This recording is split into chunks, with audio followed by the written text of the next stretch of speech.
Hallo, mein Name ist Julia und ich arbeite in der Studienberatung der Fachhochschule Salzburg.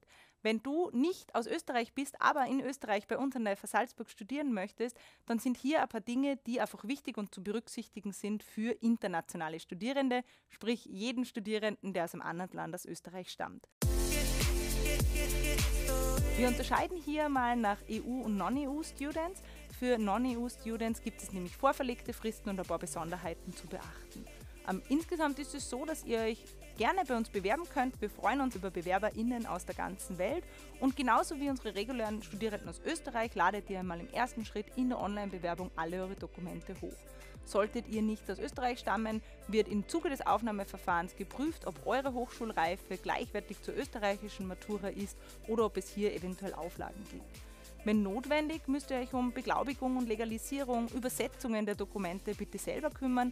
Das dauert meistens erfahrungsgemäß einige Zeit und ich wende mich da am besten an die Stelle, an die Behörde, die dafür zuständig ist, also das Außenministerium zum Beispiel. Auf unserer Webseite findet ihr hilfreiche Tipps und einen Leitfaden für internationale Studierende, wo es um Übersetzer-Tipps gibt oder auch, wer braucht denn überhaupt welche Art der Beglaubigung oder Apostille.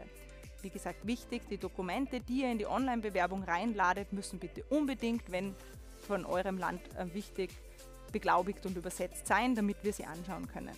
Im Detail prüft dann unsere Studienrechtsexpertin die Dokumente erst im Zuge des Aufnahmeverfahrens. Das heißt, ihr nehmt am Aufnahmeverfahren schon mal teil. Wir checken dann, ob ihr die Voraussetzungen erfüllt oder ob es eventuell Auflagen gibt. Wenn ihr muttersprachlich Deutsch seid, weil ihr beispielsweise aus Deutschland oder der Schweiz stammt oder aus Südtirol, dann braucht ihr keine Nachweise der Sprachkompetenzen. Wenn ihr nicht Deutsch als Muttersprache habt, so benötigt ihr je nach Studienrichtung meistens ein Level B2, manchmal auch ein C1-Zertifikat.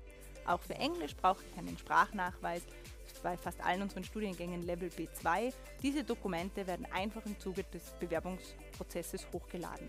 Dort ladet ihr auch eure Zeugnisse hoch, die Hochschulreife, Ausweisdokumente und ähnliches.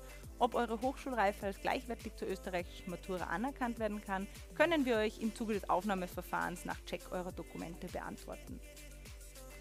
Ansonsten gibt es für EU-BewerberInnen nichts Besonderes zu beachten. Ihr habt dieselben Chancen auf einen Studienplatz. Wir freuen uns über eure Bewerbungen und ihr habt auch dieselben Pflichten wie unsere österreichischen BewerberInnen. Sprich, je nach Studienrichtung, wir starten am 30. Oktober das Online-Bewerbungstool und enden je nach Studiengang entweder Ende März, Mitte Mai, Ende Juni oder Mitte August. Ganz wichtig, Fristen checken und früh genug alle Unterlagen einreichen. Wenn weitere Fragen auf euch zukommen betreffend Wohnen oder Versicherungen, wendet euch da gerne an die zuständigen Stellen in Österreich. Wir haben hilfreiche Links auf unserer Website beim Punkt Campusleben eingebettet und können so hoffentlich ein bisschen bei der Wohnungssuche und beim Siedeln nach Österreich unterstützen. Wir freuen uns auf eure Bewerbung, bei Fragen einfach melden.